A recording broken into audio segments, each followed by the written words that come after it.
The little turbocharged engine in your car, the one that makes a tiny motor punch like a big one while sipping less fuel, owes its genius to Formula One. But here's the strange part. Formula One used the turbo twice, in two completely opposite ways. The first time, it built engines so insane, so violently powerful, that the sport had to ban them. The second time, it turned the very same idea into the most efficient engine humanity has ever made. And it's that second version, the tamed one, that's quietly working under your bonnet right now. So, 3 questions for the next few minutes. 1. How can an engine recycle its own rubbish, the waste gas pouring out of the exhaust, to supercharge itself? 2. How did Formula One squeeze 1400 horsepower out of an engine smaller than the one in a modern family hatchback? And why on earth did they have to ban it? And 3. How does a Formula One car turn the heat escaping from its exhaust pipe into extra speed, using a part that's now creeping into road cars? Stick around, because the answer runs from a 1980s engine, so wild its qualifying motors lasted barely a lap, to the sensible little turbo, saving you fuel on the motorway. The engine that recycles its own rubbish. Let's start with what an engine actually is, stripped right back. Deep down, an engine is an air pump. It breathes in air, mixes it with fuel, and burns the mixture to make power. And the rule is brutally simple. The more air and fuel you can cram into each bang, the more power you get. A normal engine, what we call naturally aspirated, just breathes whatever air the atmosphere gently pushes into it. Nothing more. So, if you want more power, the old way was obvious. Build a bigger engine with bigger cylinders to swallow more air. More power meant more size, more weight, more fuel. But what if you could force extra air into a small engine?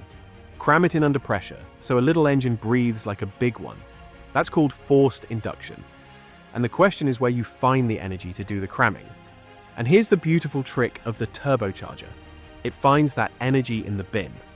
Because a petrol engine is shockingly wasteful. It throws away very roughly 2/3 of the energy in its fuel straight out the exhaust as heat and hot, fast-moving gas. Pure rubbish hurled into the air. So, the turbo puts a little windmill, a turbine, right in the path of that escaping exhaust. The hot waste gas, on its way out, spins the turbine.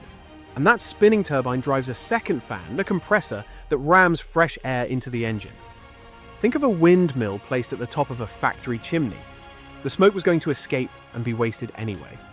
But on its way out, it spins the blades and you harvest that for free. The turbo recycles the engine's own waste to feed the engine more power. It costs you almost nothing. It's such a good idea that it wasn't invented by Formula One at all. It came from aircraft and other racing first. But when Formula One got hold of it in 1977, it didn't just use the turbo. It weaponized it, and things got completely out of hand. The wild era, 1,400 horsepower. In the 1980s, teams realized that if the turbo forces air in, then forcing in more air, cranking up the boost pressure, makes more power. So they cranked and cranked. BMW took a tiny 1.5-litre 4-cylinder engine. The block was based on an ordinary road car engine, reportedly left outside in the weather for a year to toughen it up. Strapped a big turbo to it and wound the boost up to absurd levels. The result? Around 1,400 horsepower in qualifying trim. From an engine a third the size of the one in many family cars. It remains the most powerful Formula One engine ever built. Nothing since, not even today's 1,000 horsepower hybrids, has matched it. It sounds like a triumph. It was, in truth, a monster that could barely be controlled. Turbo lag and disposable engines. The first problem was lag. That windmill takes time to spin up. So the driver would floor the throttle out of a corner and nothing. A pause. And then, a full second or two later, all 1,400 horsepower would arrive at once in a violent explosion of boost, enough to spin the rear wheels even in 4th gear. In the worst early cars, drivers described the lag as being measured not in seconds, but almost in minutes. You'd hit the throttle way before the corner and wait for the boost to catch up somewhere down the next straight. The second problem was survival. These engines were tuned so ferociously that a qualifying motor might last barely a lap or two, at full boost before being torn down and rebuilt. Push too hard, and the fuel would detonate inside the cylinder and shatter the engine into pieces. It was thrilling. It was also dangerous, ruinously expensive, and thirsty beyond belief. And so, at the end of 1988, Formula One did something drastic. It banned turbos altogether. The wildest engines the sport had ever produced were simply outlawed. You'd think that was the end of the story. It was really only half-time, because 25 years later, the turbo came back, and this time everything was about to be turned upside down. The return turning heat into power. In 2014, Formula One brought the turbo back, but with one rule that changed absolutely everything. Instead of letting teams burn as much fuel as they liked, it put a strict limit on fuel. You only get so much per lap. Suddenly the game wasn't who can make the most power. It was who can get the most power out of the least fuel. Overnight, the sport became an obsession with efficiency. And that gave birth to the cleverest part in this whole story, the MGUH. It's a small electric motor mounted right on the turbo's shaft, tucked between the exhaust turbine and the compressor. And it does two magical things at once. First, remember all that heat energy in the exhaust, the 2/3 we throw away. The turbine already grabs some of it, but there's more spinning force there than the compressor needs. So, the MGUH acts as a generator, catching that leftover energy and storing it as electricity in a battery. It literally harvests the heat escaping down the exhaust pipe and turns it into usable power. Second, it solves lag. When the engine is at low revs and there's not enough exhaust to spin the turbo, the MGUH flips into a motor and spins the turbo up electrically, instantly. No more waiting. The lag that plagued the 1980s monsters. Gone. Go back to our chimney windmill. This time there's a worker on it. When there's no smoke, low revs, he pushes the blades round himself so they're always ready. And when there's more smoke than the blades need, he uses the extra to charge a battery. Nothing is wasted and it's always ready to go. The result of all this? These 1.6-litre engines became the most thermally efficient engines ever made. An old naturally aspirated V8 turned less than a third of its fuel's energy into motion, around 29%. These turbo hybrids cracked 50%. Half of the fuel's energy actually reaching the road. Nothing else in the combustion world comes close. But this is a channel about your car. So, how does any of this reach your driveway? How this reaches your car? Two ways. The first you already own.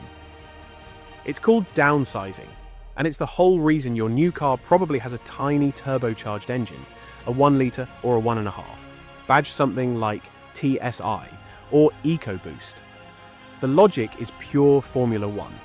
Replace a big, thirsty engine with a small one and a turbo, and you get the power of the big engine but the fuel bill of the small one. That little turbo is doing exactly what the 1980s learned and the 2010s refined. The second is only just arriving, and it's the exotic bit. Mercedes has taken that MGUH idea, the electric motor on the turbo shaft, and built a road-going version, an electric turbocharger, to kill lag and boost efficiency in its performance cars, straight from the racetrack to the showroom. And at the very top sits the Mercedes AMG One, a road car with an almost complete Formula One engine bolted into it, over 1,000 horsepower, turbo heat harvesting and all. Though it comes with a very F1 catch. That engine needs a full rebuild every 50,000 kilometers or so. Extreme efficiency, it turns out, has a price. The lesson of the two eras. So step back and look at the two eras side by side, because the contrast is the whole point. In the 80s, the turbo was pure reckless power. 1,400 horsepower, terrifying lag, engines that ate themselves, fuel burned like there was no tomorrow. It was so uncontrollable, it got banned. The lesson the sport eventually learned was that raw power on its own is a dead end. The real breakthrough wasn't making the turbo stronger, it was making it smarter, catching the waste, killing the lag, squeezing everything from every drop of fuel. The other side of the coin, and it's not a free lunch on the road either. Those small turbo engines are more complicated than the simple, big, naturally aspirated engines they replaced. More parts, more heat, more that can go wrong, and often more expensive to fix. Lag is much reduced, but not entirely dead. And the fuel saving depends on your right foot. Drive a downsized turbo hard, leaning on the boost all the time, and the efficiency you paid for quietly evaporates. You can't cheat physics, you can only manage it more cleverly. The future. Where's it heading? Here's the twist. Formula One has decided that the MGU-H, that brilliant heat harvesting motor, is simply too complex and expensive, and it's being dropped for 2026, in favor of a much bigger electrical system and sustainable fuels. But its legacy is already out in the world. That electric turbocharger on the road is the MGU-H child, and it'll outlive the racing version that inspired it. So, was the turbo in your car perfected in Formula One? Yes, but not in the way you'd think. F1 didn't invent the turbo. What it did was take it to two opposite extremes. First, it proved how insanely powerful a small turbo engine could be, so powerful it had to be banned.